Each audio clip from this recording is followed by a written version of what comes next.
Hey, yo, what's up? It's your uncle, man. Gene Deal. Gene Deal. Let's talk about Gene Deal. I think Gene Deal is a hypocrite. I think Gene Deal is a hypocritical, dumbass, clown ass motherfucker. And this is the reason why I say that. You was Diddy's bodyguard for over 13 years, Gene Deal. Over 13 years, you witnessed this man do this type hideous actions. And you continue to be his bodyguard for the remaining of that time. And now, what, 3, 4, 5 years ago now, since Diddy quit fucking with you, because I guess you stopped fucking. Nobody really knows the reason why you quit fucking with Diddy. And I refuse to believe that you stopped fucking with Diddy because of the shit that he was doing. Bro, you was fucking with Diddy in the 80s when Diddy was on his bullshit. When Puff Daddy was on his bullshit, Gene, you was there. When Puff Daddy was fucking with Sean and that shit, no. When Puff Daddy did that shit at the college, when he did that shit at the college, and he had all them motherfucking people, he had that party at the college with Heavy D and on. You said that you was there, Gene. And you was fucking with that man since back then. Now let's fast forward in the 80s, 90s. You was fucking with this man. All this shit that this man been going through, all not just beating Cassie ass, just the bullshit he been doing. You contribute to that shit. You was Puff Daddy's main security guard. You was his bodyguard. Like you was his trusted bodyguard. So Gene Deal, you saw shit that he was doing, but because of the money and the status and the prestige, you turned your head and let that shit happen. The crazy shit about this that people I just don't understand how people support you. I don't see how people fucking support you, bro. I just don't see how people get on your page and watch your shit to listen to the bullshit you be talking. And none of them is saying, okay, nigga, what did you do to stop this shit? Me, I did bodyguard work for entertainers. I'm not gonna say their names. And I did security guard. And now y'all know I'm a security guard now, but I've been doing security guard work for years in bodyguard work. And I bodyguarded some celebrities. And I'm gonna tell you, five celebrities I did bodyguard work for. And I stopped immediately. I'm not doing it no more. Keep the money. I walked off. And the first time some crazy shit happened with a celebrity, let me tell y'all what happened. The first celebrity I ever flew out. A partner of mine was was a partner of mine with Fantasia's bodyguard, right? He was Fantasia's bodyguard. And we was cool. So he put me on. And he flew me to Texas.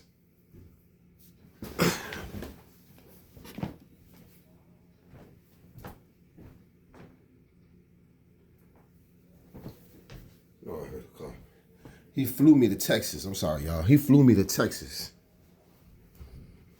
He flew me to Texas to do some bodyguard work for an entertainer. And out of Texas. Major entertainer. So I meet them. I go to a studio, his studio, introduce myself. It's my first time. So I meet his people. I meet his security. So now we linking. Security cool and everything. Long story short, go to a club. Because he got this little mini tour he doing with some other entertainers. So we go to a club. And he doing this 1-2 in the club. So we go back to this particular shit. We go back to the hotel.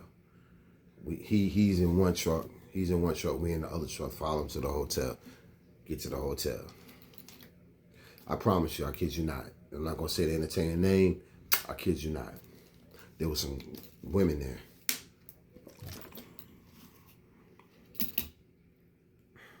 There was some women there with their little girls, and they want to sign autographs and shit. So he came down from the hotel, started signing autographs. Like these women, these mothers had their daughters, and their daughters was teenagers, and they was one his autograph. Yeah, I kid you not, bro. I kid you not. This nigga was like, he was like focusing on the girls, the little teenagers, and one of the, like, they was taking pictures with him.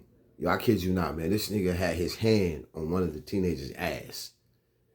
And was like, and I'm looking at this shit. He had his hand on the teenager's ass. It was groping her ass. And this girl had to be like 15. And this nigga grown ass man. And I'm like, so he got damn, so after that, you know what I'm saying? I go do something. I think I go to eat or something in the hotel. Then I seen the Latine, the same girl, come walking with one of his security guards up to his room. You know what I'm saying? Looking at this shit. Because we gotta stay close. So I got down, hold on. So I walk. And you know what I'm saying? So I walk. So when I go up to the room, one of his main security guards standing outside the door. I'm like, yo, man, I said, yo, what's up, bro? He was like, yo, what's up? We talk, chat, top. I said, yo, bro, in there, man. I said, bro, in there, because I said, I got some people in my city that I might want to goddamn turn them on to, where he can goddamn come to my city and do some goddamn, do some walkthroughs. So he was like, yeah, you good? Go ahead. Go ahead. I opened the door. Shorty in there, her panties, 15 years old in her panties, laying across the bed. And this nigga in there with a tank top on his drawers. So I like, yo, bro, when you finish, I'm gonna holler at you. You like, all right, bro, okay, bro, all right, bro. And walk out.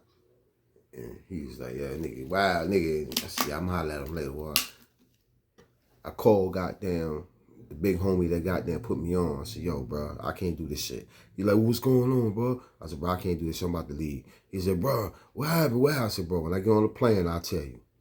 He said, all right, okay. I got the motherfucking, I went down to the desk. I said, yo, man, call me a cab. The desk called me a cab. I got on the cab to the airport, paid my ticket. I said, I want the first flight you got going back to North Carolina. Put me on the first flight. Now, while I'm in the airport, I'm telling this dude about this shit. Yo, whoop, whoop, whoop, yo. And he's like, word. He's like, yeah, bro, that shit crazy. Well, man, if you ain't comfortable, don't do it. I'm not comfortable when I got on the plane left. But what I'm saying is, Gene Deal, you sat there for 14 years and watched Diddy do these things.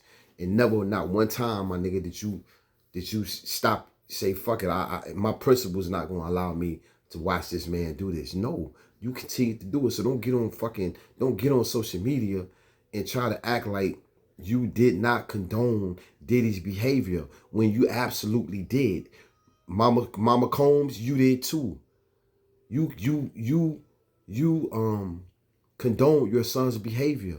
So don't sit up here and say everybody that called themselves Diddy's friend condoned his behavior. So none of y'all sit up here and talk about, oh, that shit was fucked up, what he did. All y'all are guilty. All y'all condoned his behavior. I got nephews, I don't condone their behavior, so I don't fuck with them. I don't condone your behavior, bro. Until you change your behavior, stay over there, I'ma stay over here. I'm up, but no, you can't come live with me. Don't even come visit me because of your behavior, the shit you do. I ain't with that shit, bro. You see me in the street, bro, what's up? That's my nephew, what up, bro, what up? But I'm gone, because I don't condone your behavior. If you're going to be out selling drugs and doing this shit, bro, stay the fuck away from me. And if you're going to be doing, now, what I'm saying is the behavior of sex, the behavior of being a freak is not against the law. There's nothing wrong with a motherfucker being a freak. I'm a freak. I eat ass and I eat pussy. I'm a freak. I suck toes. I'm a freak. I eat females' ass and females' pussy. I'm a freak. I suck toes. I'm a freak.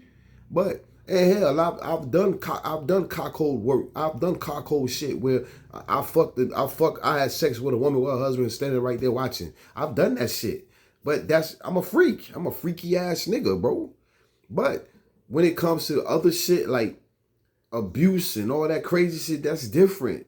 You know what I'm saying? Like some of the stories that Gene Deal was told and said about Diddy doing this, like he being He's being abusive. He dogging motherfuckers out and shit like that. And then you talking about him being homosexual. Man, that ain't got shit to do with nothing.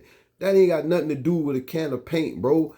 You on here trying to discredit this man's character by calling him a homosexual. So what? So what? And? But you not one time, Gene Deal said what you did. How many times you turned your back in Diddy having sex with underage women? How many times you brought underage women to the hotel for Diddy to have sex with? Not one time have you apologized and said, yo, I apologize for bringing these underage women to Diddy. I apologize for sitting back, closing my eyes and watching Diddy have sex with underage girls. That's the part that we want to hear as men, bro. We want you to be real, Gene Deal, and tell your side. What you did. How many niggas did you done put a gun? How many niggas' head you put a gun to? How many niggas you done beat up for Diddy for looking at Diddy wrong or disagreeing with Diddy?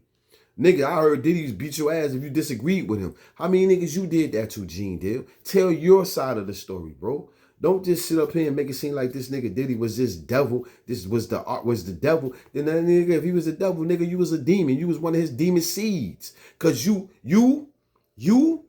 and Wolf was his demon seeds. Cause y'all did shit. Y'all went out and did shit, bro. Y'all were the ones that did the bad shit for Diddy. Y'all, whatever Diddy said do, y'all did. If Diddy said go beat that nigga ass, Gene, you went and did it.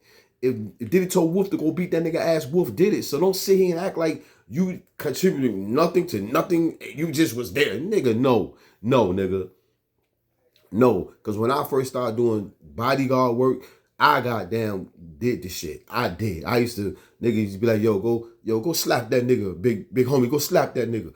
I walk into and slap the nigga, we start fighting. A lot of times niggas did that shit to see was you really like that. And when I first went into the bodyguard work, I really wanted to do this shit because I wanted to be around celebrities and bitches and females. I wanted pussy. Like I was an ugly nigga. I couldn't get no pussy. So one of the things for me getting pussy was being around niggas that was around women. And I was like, shit, that'll be my great opportunity to get me some pussy, get me a girlfriend, get me a woman. Shit, because I wasn't getting pussy.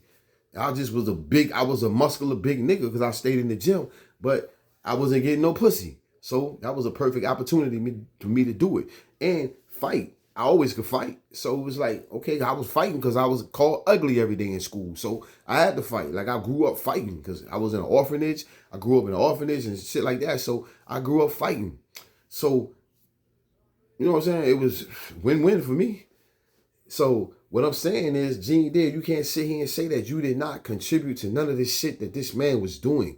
Bro, you could tell your story. Now tell your story, Gene. You telling you on all these platforms, getting all this money, telling Diddy's story. Gene Deal, tell your story. Tell your story about how many girls you watch Diddy R. How many girls you watch Diddy SA. How many girls you turned your head and did nothing. And then we want you to apologize to each of these girls. And you know their names.